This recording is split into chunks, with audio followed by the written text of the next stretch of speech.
Hello traders, welcome back to our brand new video. तो आज हमारा 30 डेज चैलेंज का डे 5 है, यानी कि जिसमें हम लोग 20 की कैपिटल से ट्रेडिंग करने वाले हैं and profit and loss book करने वाला हूँ, जो मैं आप लोगों के साथ डे एंड पे शेयर करने वाला हूँ। तो आज हमारा 30 डेज चैलेंज का डे 5 है। अगर आप देखोगे तो आज हम लोगों ने निफ्टी के अंदर 2 ट्रेड प्लान बनाए थे, जिसमें एक में तो हमारा कॉस्ट टू कॉस्ट का एसएल चला गया था एंड एक ट्रेड के अंदर हमें हमारा एसएल देना पड़ा था।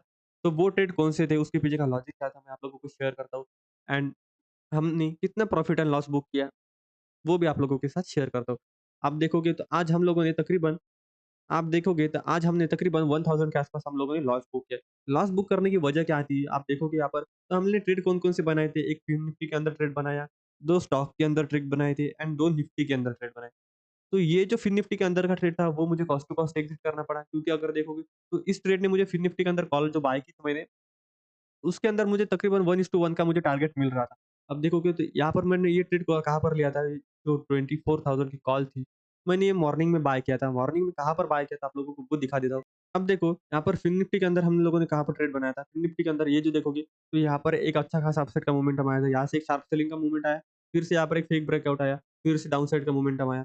तो हम लोगों ने यहाँ पर इस लेवल पे एक बाइंग साइड का प्लान बनाया था, जो कि मोमेंटम ट्रेड के लॉजिक के हिसाब से मैंने यहाँ पर एक ट्रेड बनाया था। क्योंकि आप देखोगे तो यहाँ पर इस पे ट्रेड के पीछे का मेरा लॉजिक क्या था?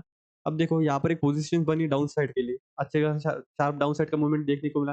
फिर अपसाइड गया, फिर यहाँ पर फेक ब्रेकआउट देने के बाद फिर एक डाउन साइड का मोमेंटम क्रिएट हुआ। लेकिन ये जो मूवमेंट था, ये ज़्यादा नीचे जा नहीं सका, क्योंकि देखोगे तो यहाँ पर थोड़े से बायर्स जो थे ना, हमारे एक्टिवेट्स थे। तो इसी की वजह से मैंने इसके ऊपर एक 24,000 जो हमारी राउंड फिगर लेवल थी, उसके ऊपर मैंने एक ट्रेड बनाया, जो अपसाइड के लिए जा सकता था। एक अच्छी खासी प्रोबेबिलिटी थी, अगर समझो, क्योंकि अगर देखोगे तो यहाँ पर जो पोज़ीशन बनी, यहाँ पर जो डाउन साइड के लिए पोज़ीशन बनी, उन सबके एसएल कहाँ थे?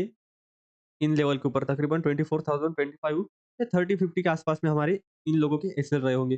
तो अगर इस लेवल का एक ब्रेकआउट आता है, एक अच्छा खासा शार्प डाउन साइड अपसाइड का मूवमेंट देखने को मिलता है हमें, तो एक बहुत तेज़ प्रीमियम में स्पाइक आ सकती थी, जिसमें तकरीबन 100 पॉइंट हम लोग इस प्रीमियम के अंदर कैप्चर कर सकते थे। अब देखोगे तो फिन निफ्टी ने क्या किया था, ये लेवल का जो ब्रेकआउट तो दिया, लेकिन हम लोगों ने उस ट्रेड के अंदर तकरीबन 1:1 के पास हम लोगों ने प्रॉफिट भी देखा था। तकरीबन 1000 के आस-पास इस ट्रेड के अंदर मुझे प्रॉफिट देखने को मिल रहा था। लेकिन मैं मैक्सिमम 1:2, 1:3 के लिए इस ट्रेड को होल्ड करना चाहता था। लेकिन क्या हुआ, जैसे ही यहाँ पर एक अपसाइड का ब्रेकआउट आने के बाद में, अब देखोगे तो नेक्स्ट कैंडल कौन-सी बन गई, स्ट्रॉन्ग बेयरिश इंगल्फिंग कैंडल बन गई थी। तो उसी की वजह से मैंने ये जो ट्रेड था, उसको मैंने कॉस्ट टू कॉस्ट निकाल दिया इधर। एंड ये जो अगर ट्रेड देखोगे तो जो कॉस्ट स्टॉक में मैंने बाय किए थे, वो भी मैंने कॉस्ट टू कॉस्ट निकाल दिए, क्योंकि इस ट्रेड के अंदर मूवमेंट ही नहीं हो रही थी। अगर देखोगे मॉर्निंग में आईसीआईसी बैंक एंड इंडोसिंड बैंक जो थी ना, वो तकरीबन 3 से 4% आज अप थी, लेकिन अपसाइड का जो मूवमेंट था, वो बहुत स्लो आ रहा था। तो वो मूवमेंट की वजह से मॉर्निंग में मैंने इस ट्रेड को कॉस्ट टू कॉस्ट एग्ज़िट कर दिया, क्योंकि मैंने लॉट साइज़ थोड़ी-सी बड़ी बाय की थी, जिसके अंदर अगर मेरा एसएल लगता तो तकरीबन 2000 से 3000 के आस-पास मुझे पर ट्रेड लॉस होता। तो उसी की वजह से मैंने इस ट्रेड को कॉस्ट टू कॉस्ट निकाल दिया। एंड जो निफ्टी के अंदर जो ट्रेड बाय किए थे, उस ट्रेड के अंदर मुझे थोड़ा-सा लॉस हुआ, जिसमें फिन निफ्टी का जो कॉल बाय किया था, उसके अंदर मेरा एसएल हिट हो गया एंड 24,200 की जो पुट बाय की थी, उसके अंदर मेरा एक ट्रेलिंग एसएल हिट हो गया।